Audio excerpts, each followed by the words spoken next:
Hollywood Entertainment Screen presents a sci-fi, romance, drama film from 2016 titled Passengers. Spoilers ahead. Watch out and take care. The interstellar spaceship Avalon can be seen traveling through space, headed to a colonized world called Homestead 2. All of its quarters are empty. The vessel is on autopilot. The 258 crew members, as well as the 5,000 passengers, are in hibernation. Suddenly, the ship passes through an asteroid belt that's weakening its shields. Power is diverted to the main shield, but the ship is on a collision course with a giant asteroid. Suddenly, the asteroid collides with the ship, causing various malfunctions. The ship begins self-reparations, but one of the hibernation pods activates. The passenger awakened is Preston, a mechanical engineer. His pod opens, and an automated system helps with his awakening, telling him that he spent 120 years in suspended animation and that the ship is only 4 months away from Homestead. He's told that he will be able to spend that time enjoying the luxurious aspects of the ship. Jim receives instructions about his ID band, his cabin, and the primary activities he's to take part of prior to the arrival on the planet. Excited and nervous to meet the people on the ship, he gets ready, leaves his cabin, and walks into an automated class meant for an entire learning group. Jim looks a little anxious as the hologram explains the situation on Earth, calling it overpopulated, overpriced, and overrated. It tells him to hold his questions to the end of the lesson, but Jim keeps asking why he's the only one there. He realizes that the hologram can't answer him and goes to search for other people. He gets to the main concourse of the ship. No one is there either, but an automated informational desk offers to help. Jim asks to talk to a real person, and it sends him off to talk to a steward, but when he finds that no one is there too, he asks to speak to the captain. When he gets to the bridge, even though he doesn't have access to go inside, he can see that none of the main crew is awake either. Jim eventually goes to the observatory, where he finds out that the ship is actually 90 years away from Homestead 2.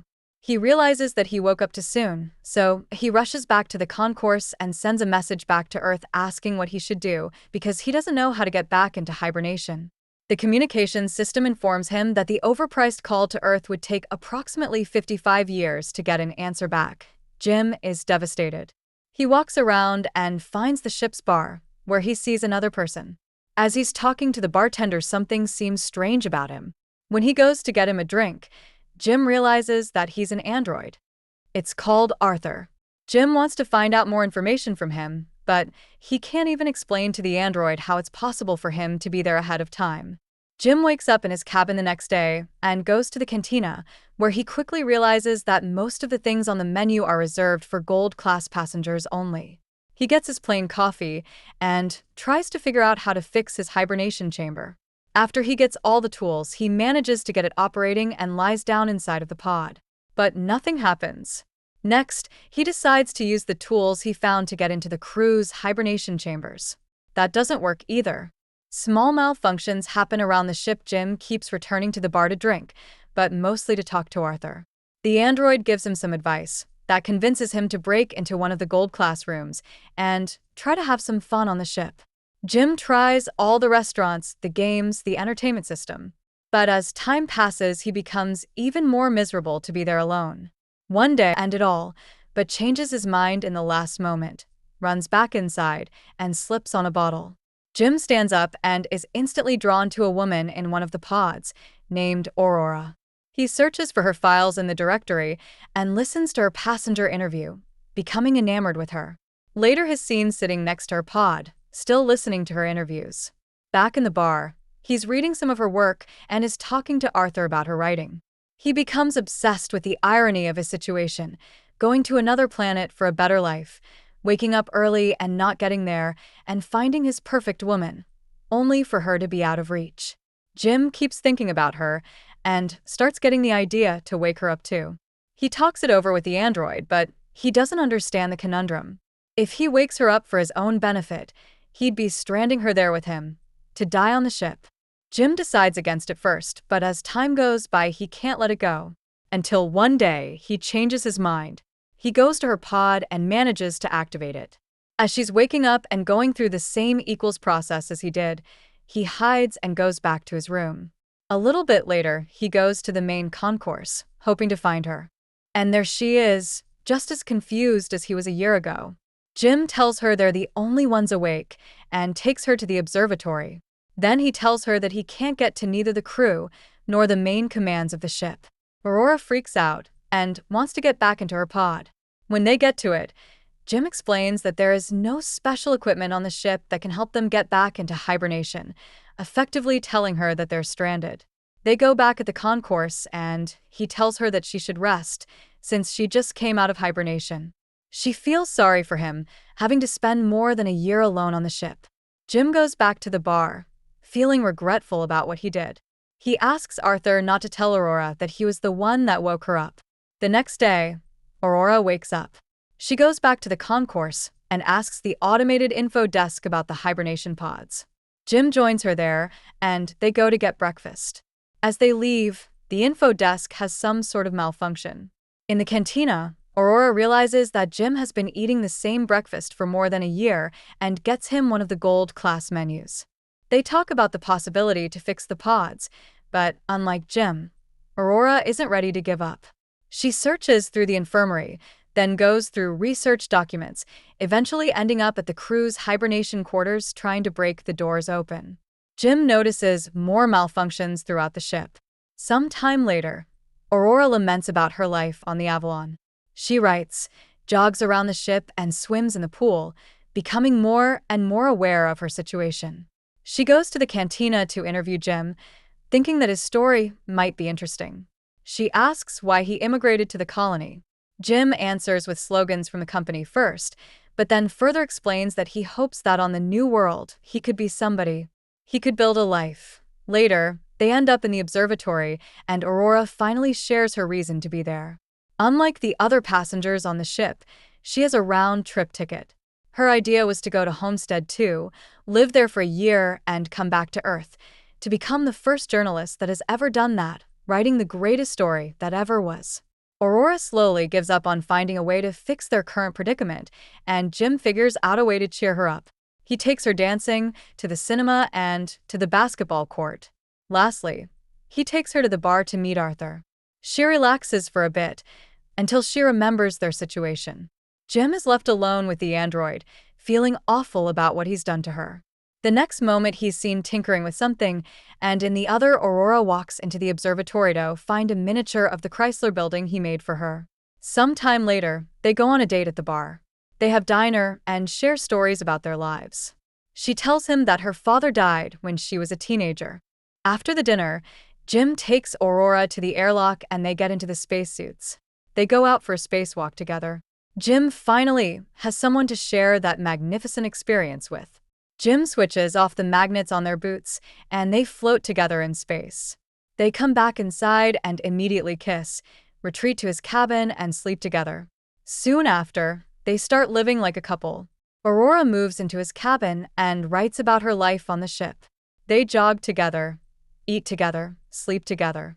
Jim explores the ship further and finds the hydroponics bay. He brings Aurora flowers. One day the ship passes by a red giant, and they go to the observatory to see it. It's Aurora's birthday, so later that night they celebrate it in one of the many restaurants on the ship and then the bar. When they leave the bridge, a robot almost falls on their heads, and the two of them tell Mancuso that malfunctions have been happening all over the ship more frequently. He says that shouldn't happen, as he shows them how to collect the data. Mancuso checks on the pods when Jim joins him there. He's figured out what happened with Aurora's pod. The deck chief finds what Jim did to be terrible. Later, he's at the bridge checking the collected data when Aurora joins him. They talk about what happened with her pod, but he tells her that he can't do anything about it. Jim walks in with the 16th broken robot. Mancuso feels the hibernation sickness, so he goes to rest, but as he walks out, he coughs out blood. That night, Aurora can't sleep, so she goes for a swim. Suddenly, there's gravity loss throughout the ship, and she starts drowning as the water from the pool moves with her. The gravity drive resets, and she barely makes it out alive. They both run into each other going to find Mancuso. The three of them are back at the bridge, slowly discovering what has been going on with the ship. Mancuso figures out that something happened 2 years ago, taking out a major system. They need to find and fix what has caused the failure, because the entire ship is trying to pick up the slack. If they don't fix it, the entire vessel will be stranded. They go to find the problem, but Mancuso faints, so Jim and Aurora take him to the infirmary. He's dying and there are no treatments that can stop it or prolong the time he has left. Some time later, the three of them meet in the observatory and Mancuso gives Jim his ID bracelet, tells them to fix the ship and immediately perishes. Suddenly, the lights change to an alarming red and the ship starts shaking. Jim tells Aurora that he needs her help and they run toward engineering, but there's another failure in the gravity drive. And immediately another one that afflicts Arthur as well. Jim deactivates him. They finally arrive in engineering and start looking for the problem. They find it in the power plant, and as they open the hatch, Aurora gets sucked in. The asteroid has caused a breach in the hull in that area. Jim gets sucked in too, but he holds onto the hatch as it keeps closing on him. Eventually, he gets sucked in too, but they quickly manage to seal the breach. Instantly after fixing that problem, Jim realizes that there is more than one breach in the hull. The two of them follow the trajectory of the meteor and find that it has hit the reactor control computer. Jim thinks he can find replacement parts for it. They find the part and change it, but the process of venting the reactor still fails. They do it manually, but it fails again. Jim figures out that he needs to open the vent door from outside of the ship so they can cool the reactor down. Both of them go to the airlock, and as he's getting ready to go out, he gives Aurora Mancuso's bracelet, because he might not come back. She helps him with the suit, and as he walks into the airlock, she tells him to come back because she can't live on the ship without him. Aurora goes back to the reactor, where the temperature has hit critical heights. A bolt from the reactor propels into her arm, as Jim is getting closer to the vent from the outside and sees the door.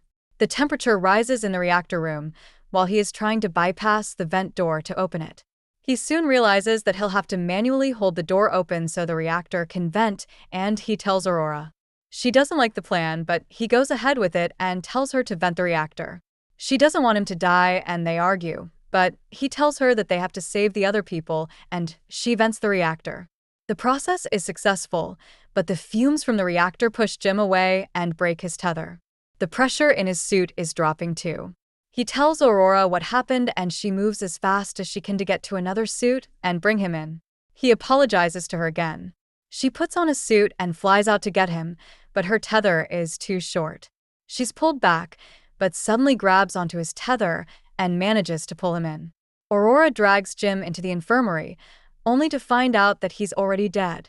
She uses Mancuso's bracelet to override the medical protocols and to resuscitate him.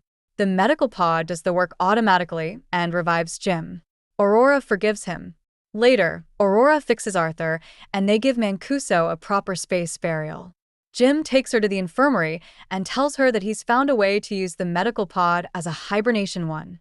He tells her to get inside the pod and ride out the rest of the journey in there. But, as is later revealed, she declines and decides to stay with him, awake on the ship. Jim finally proposes to her, and they live out their lives on the ship. 88 years later, the Avalon arrives on Homestead. The crew wakes up and finds the ship in a very unexpected state.